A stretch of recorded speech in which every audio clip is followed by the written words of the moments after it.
Hello, good morning, and this time we're going to talk about the principles of good speech. According to James H. McBurney and Ernest J. Rage, they define speech as the communication of ideas and feelings by means of visible and audible symbols originating in the speaker. And when can you say that a speech is good? So generally, there's a criteria used by some people in judging when speech is good. And first, that's the nature of the response, which shows actually on the results of speech in the listener, like how the listener understands the speech. Let's say you can have more interaction from the listeners because they get something. So what the speaker has been talking about. So if the listeners become interactive in a way that they get very important points out from the talk, then we can say that the speech is good. Second, the soundness of the speaker's position. Of course, when you are actually sharing something in your speech, you have to tell about the truth. Okay? Because of course, if you are talking about irrelevant, fake things or information, of course, it actually lessens the credibility of the speaker. Third, the motives and the intentions of the speaker.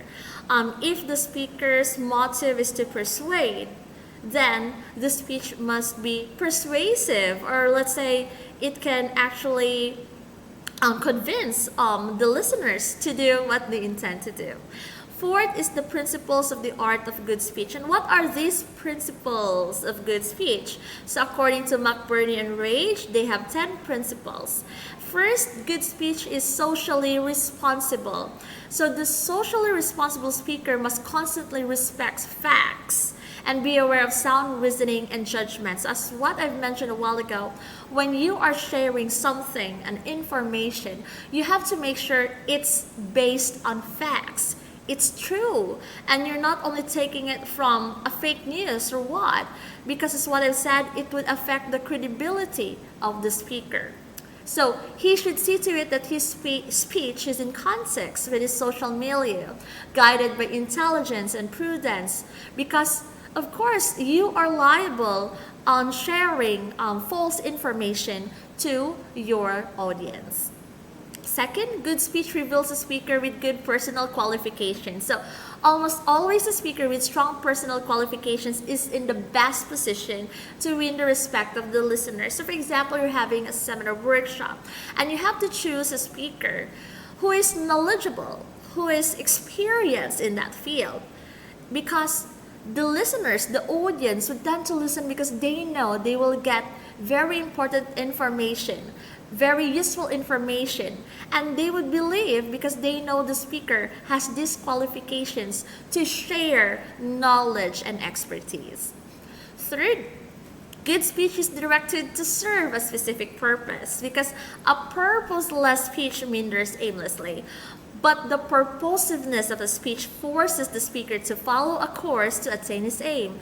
As what I've said a while ago, if the speaker aims to inform, then the speech should be informative.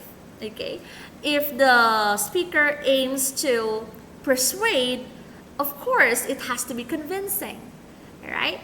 And if the speech aims to argue, then it has to be argumentative.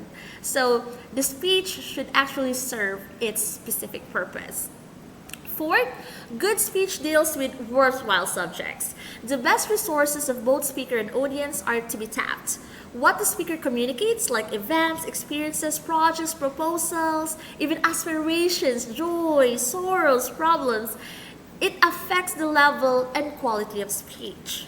Like, for example, when you hear something like an experience from the speaker and how he or she improves himself in public speaking. So, of course, these are worthwhile subjects wherein you can also apply to yourself. If the audience get the value of what you've been saying, then it will be considered as a good speech. Fifth, good speech is based on the best available materials. A substantial speech is inclined to attract and hold the attention of the listener. So research and interviews are helpful adjuncts in the preparation of a speech. So of course, before you deliver something, you have to have a thorough research, where in fact, if you can present research results that will support what you've been saying, then you are not being questioned of saying things out because you have basis on what you've been discussing to your audience. Sixth, good speech is analytical. So when we are going to prepare our speeches, we have to consider the subject matter that we're going to discuss. Is it appropriate to the audience? Is it appropriate to the occasion?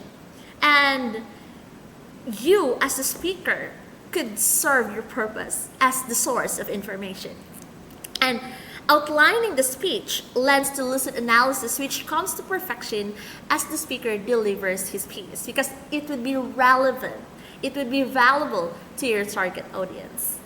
Seventh, good speech is based on sound method. So the speaker's method, his approaches and plans are prescribed by the purpose and by his analysis of the situation.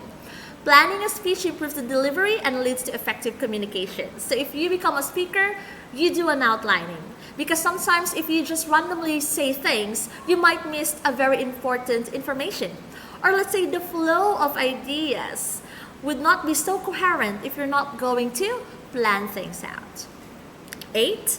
Good speech claims the attention and interest of the listener. When a speaker is inspired and motivated to give his best, and out of what the speaker says, there is interest, there is attention, and rapport between the speaker and the listener. The speaker analyzes and adapts to his audience. Listener analyzes and adapts to the speaker. Because once you grab the attention of your listener, you create this connection, and it will be easier for you to relay information because you get their attention.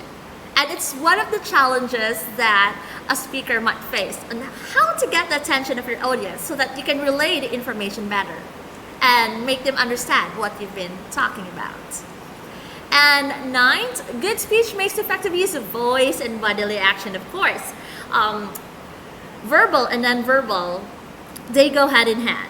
It's, as what I've said, that non-verbal enriches the message. I've discussed that one previously.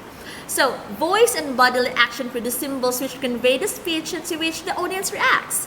A well-modulated voice, devoid of harshness, hoarseness, shrill qualities because you are too tense, and once you have these shrill qualities, the audience might think that you are not prepared at all. And of course, spontaneous but controlled bodily movement convey meanings and lend to effective, even sensitive, communication.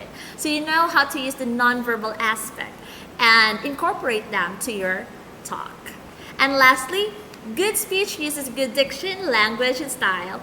The language one uses, revelatory of a speaker's personality, is an essential element in effective oral discourse. Each of us, we have our own style, and this style should fit to the kind of speech that we're going to deliver. We have our own style, we have our own language, we have our own way of communicating, and if you know how to play well with your style, you can definitely explain things easily to your audience.